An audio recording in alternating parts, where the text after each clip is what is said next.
Mukunda jewels లో అక్షయ తృతీయ సందర్భంగా 1 gram gold కొనుగోలుపై 1 గ్రామ్ సిల్వర్ ఉచితం. ఏప్రిల్ 29 నుంచి మే 24 వరకు మాత్రమే. వాగర్థావివ సంపృక్తౌ వాగర్థ ప్రతిపత్తయే జగతః పితరౌ వందే పార్వతీ పరమేశ్వరౌ. ఆదిత్యాయ చ సోమాయ మంగళాయ బుధాయ చ గురు శుక్ర శనిభ్యశ్చ రాహవే కేతవే నమః. శృంగేరి జగద్గురు పీఠాధిపతులకి, కంచి పీఠాధిపతులకి నమస్కారములు తెలియజేసుకుంటూ కార్యక్రమాన్ని ప్రారంభిద్దాం. ద్వాదశ రాశుల వారికి మే 1వ తారీఖు నుంచి 15వ తారీఖు వరకు ఎలా ఉండబోతుంది, ఏ ఏ రోజుల్లో ఎటువంటి ఇబ్బందులు ఉంటాయి, అలాగే ఏ ఏ రోజుల్లో ఖర్చులు ఎక్కువగా ఉంటాయి, ఆదాయం ఎక్కువగా ఉంటుంది, ఎటువంటి నియమాలు పాటించాలి అనేటువంటి విషయాల గురించి క్లుప్తంగా తెలియజేసుకునే ప్రయత్నం చేద్దాం. ఇక విషయంలోకి వెళ్ళినట్లయితే 1వ తారీఖు నుంచి 15వ తారీఖు వరకు మేషంలో రవి, 7వ తారీఖు నుంచి బుధుడు ప్రవేశిస్తాడు, వృషభంలో గురువు, ఇక కర్కాటకంలో కుజుడు, కన్యలో కేతువు, మరియు వ్యయంలో అనగా మీనరాశిలో శుక్రుడు, శని, రాహువు, బుధుడు.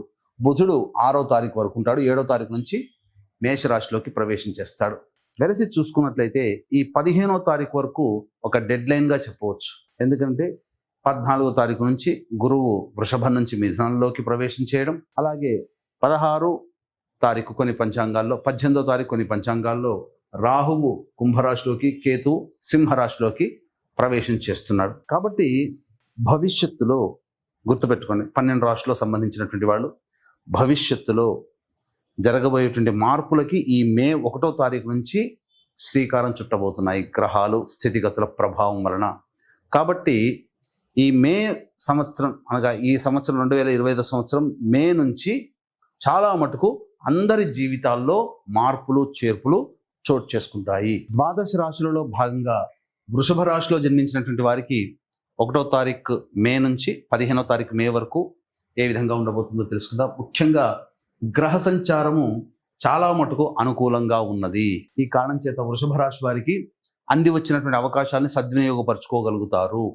అయితే ప్రధానంగా గౌరవం దక్కట్లేదు, నాకు దక్కాల్సినటువంటి విలువ లేదు అనేటువంటి విషయాలతో మీరు కొంత మీ కుటుంబ సభ్యులతో కావచ్చు, చేస్తున్నటువంటి వృత్తి ఉద్యోగ వ్యాపారాల్లో కావచ్చు, కొన్ని ఆత్మన్యూనత సెల్ఫ్ రెస్పెక్ట్కే ఎక్కువగా సమస్యలు కొని తెచ్చుకునే అవకాశాలు ఈ యొక్క వృషభ రాశిలో జన్మించినటువంటి వారికి ఉండబోతుంది.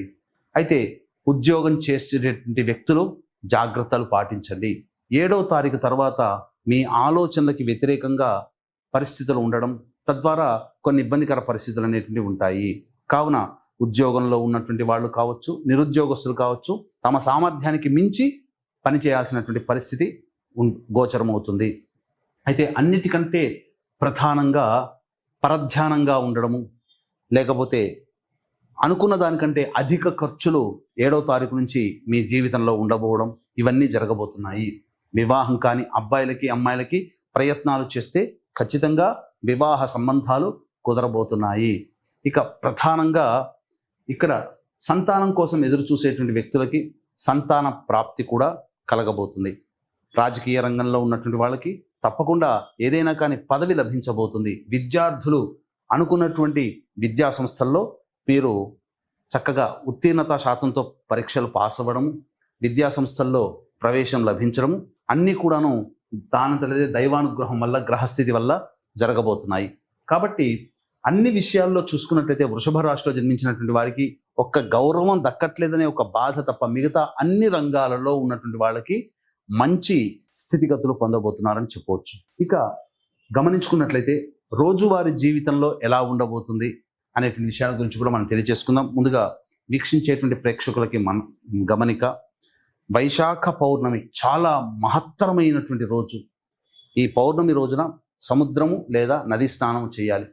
దీన్ని పురస్కరించుకొని జాతకరీత్యా కలుగు మీ జీవితంలో ఏ సమస్యలు ఉన్నప్పటికీ కూడా అవి ఒక పట్టాన తొలగిలేకపోవడము, ప్రతి పనులలో అపజయాలు పొందుతుండడము, జీవితంలో ఎన్ని ప్రయత్నాలు చేసినా ఆ ప్రయత్నంలో మీరు విజయాన్ని పొందలేకపోవడము, జీవితం ఇంతేనా, ఇంకా మన జీవితం ఇంకా ఏ రకంగా ముందుకు సాగట్లేదు ఎందుకు అనేటువంటి విషయాల్లో కనుక చూసుకున్నట్లయితే జాతకాన్ని పరిశీలిస్తే ఆ వ్యక్తి 5 రకాల శాప ప్రభావాలతో సతమతం అవుతుంటాడు.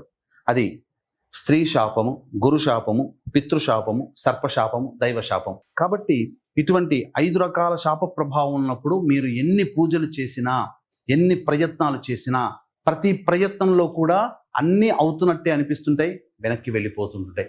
తండ్రి వైపు 6 తరాలు, తల్లి వైపు 3 తరాలలో ఏవైనా దుర్మరణాలున్నా ఈ యొక్క శాప ప్రభావాల వలన మనల్ని అపజయం పాలవుతుంటాం.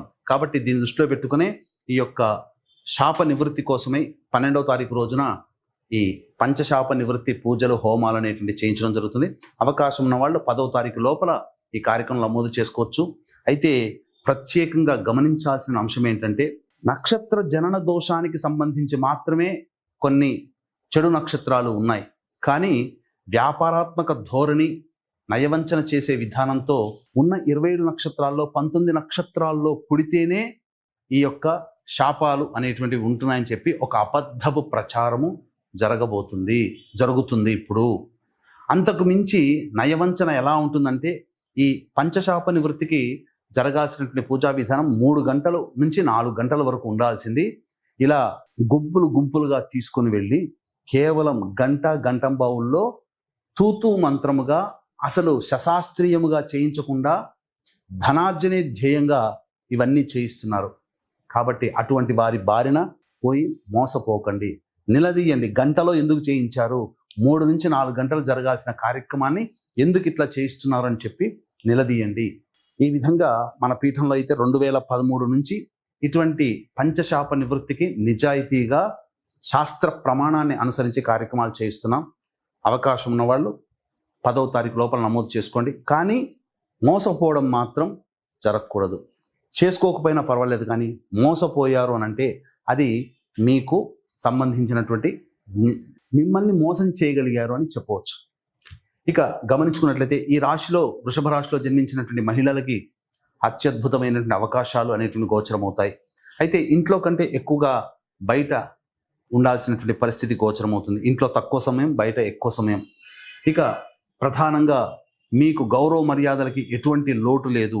అలాగే ధనార్జన కూడా అన్ని రంగాలలో ఉన్నటువంటి మహిళలకి చాలా చక్కగా ఉండబోతుంది. అన్ని విధాలుగా సహాయ సహకారాలు పొందుతారు. సంతానం కోసం మీరు ఎదురు చూసేటువంటి వాళ్ళకి మంచి వార్త వింటారని చెప్పవచ్చు. వివాహం కాని అమ్మాయిలకి తప్పకుండా వివాహాలు జరిగి తీరుతాయి. కాకపోతే శారీరక శ్రమ, మానసిక ఒత్తిడి అధికంగా ఉండబోతుంది. కాబట్టి తగు చర్యలు తీసుకుంటూ మీరు కంఫర్టబుల్ లైఫ్ని లీడ్ చేసేందుకు మీరు ఆలోచన చేసుకోండి. తద్వారా కొంతవరకు కొన్ని ఇబ్బందుల నుంచి మీరు బయటపడతారని చెప్పవచ్చు. మొహమాటం మాత్రం ఉండకండి. ఇక మనం గమనించుకున్నట్లయితే 1వ తారీఖు నుంచి 15వ తారీఖు వరకు రోజువారీ జీవితం ఎలా ఉండబోతుంది.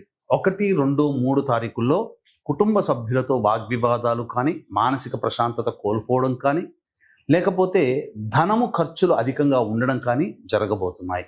ఇది గమనించుకోండి. ఇక 4, 5 తారీఖుల్లో నూతన వ్యక్తులు పరిచయం అవుతారు. రావాల్సినటువంటి ఆదాయం చక్కగా, రాని బాకీలు వసూలవుతాయి. ధనాదాయం చక్కగా ఉంటుంది. అవసరాలకి, ఖర్చులకి మించిన ఆదాయం లభించడం ద్వారా ఆనందంగా ఈ 4, 5 తారీఖుల్లో మీరు ఉంటారని చెప్పవచ్చు. ఇక 6, 7, 8, 9, 10 తేదీల్లో కనుక చూసుకున్నట్లయితే ప్రధానంగా వాహనాన్ని నడిపేటప్పుడు జాగ్రత్తలు పాటించాలి. గృహోపకరణాలకి, అలాగే వాహన మరమ్మతులకి ఖర్చులు అధికంగా ఉంటాయి. మీ ఆరోగ్యం పట్ల కూడాను శ్రద్ధ వహించాలి. ముఖ్యంగా 8, 9, 10 తారీఖులో అయితే మానసిక ప్రశాంతత లోపిస్తుంది. ఇది గుర్తుపెట్టుకోండి. ఆరోగ్యం పట్ల కూడా శ్రద్ధ వహించాలి. ఇక 11, 12, 13, 14, 15 తేదీల్లో మీకు రాని బాకీలు వసూలు అవ్వడము, ఆదాయానికి మించినటువంటి ఖర్చులు ఉన్నప్పటికీ కూడా ఆ ఖర్చుల్ని అధిగమిస్తారు. ఆనందంగా జీవించగలుగుతారు. అలాగే ఇతరుల యొక్క సహాయ సహకారాలు మీకు సంపూర్ణంగా ఉంటాయి. జీవిత భాగస్వామి లేదా వ్యాపార భాగస్వాముల మధ్య ఉన్నటువంటి పొరపచ్చాలు తొలగిపోయి ఆనందకరమైనటువంటి జీవితాన్ని పొందుతారు అని చెప్పవచ్చు. ఇక అన్నిటికంటే ముఖ్యంగా గ్రహాల యొక్క అనుగ్రహం సంపూర్ణంగా ఉంది. అయితే ఉద్యోగస్తులు, ప్రధానంగా ఉద్యోగస్తులు మాత్రం 7వ తారీఖు నుంచి జాగ్రత్తలు పాటిస్తూ ఉద్యోగంలో మీరు నిర్వహించాల్సినటువంటి పరిస్థితి. నిరుద్యోగస్తులు బాగా కష్టపడితే తప్ప ఫలితము రానటువంటి పరిస్థితి అని గమనించుకోగలరు. ఏ తర్వాత చెప్పొచ్చేది ఏమిటంటే, ప్రధానంగా 1, 2, 3, 6, 7 తారీఖుల్లో ఖర్చులు అధికంగా ఉంటాయి. కాబట్టి జాగ్రత్తలు పాటించండి. ఇక 4-5 తారీఖులో మాత్రం ఆత్మవిశ్వాసంతో ముందడుగు వేయండి. మీరు ముందడుగు వేస్తారు. మీ యొక్క పనులలో మీరు విజయం సాధించడానికి అవకాశాలు వస్తాయి. కానీ ఆత్మవిశ్వాసమే సన్నగిల్లుతుంది. నా వల్ల కాదేమో, నేను చేయలేమో అనే భావన కలుగుతుంది. అటువంటి వాటన్నిటిని పక్కకు పెట్టి 4-5 తారీఖుల్లో వచ్చేటువంటి అవకాశాలని సద్వినియోగపరుచుకుంటే మీరు ఆనందకరంగా జీవిస్తారు. భవిష్యత్ అనేటువంటిది చాలా ఆనందదాయకంగా ఈ యొక్క వృషభ రాశిలో ఉన్నటువంటి వారికి ఉండబోతుంది. ఎందుకంటే గ్రహాలు అనేటువంటివి మారుతున్నాయి. ఇక ఈ యొక్క వృషభ రాశిలో జన్మించినటువంటి వారికి ప్రధానంగా సమస్యల నుంచి బయటపడడం కోసం సుబ్రహ్మణ్య భుజంగ స్తోత్రము, కాలభైరవ అష్టక పారాయణం ప్రతిరోజు గనక చేసుకుంటే చాలా మటుకు సమస్యల నుంచి బయటపడతారని చెప్పవచ్చు. సర్వం శ్రీ ఉమామహేశ్వర పరబ్రహ్మార్పణమస్తు.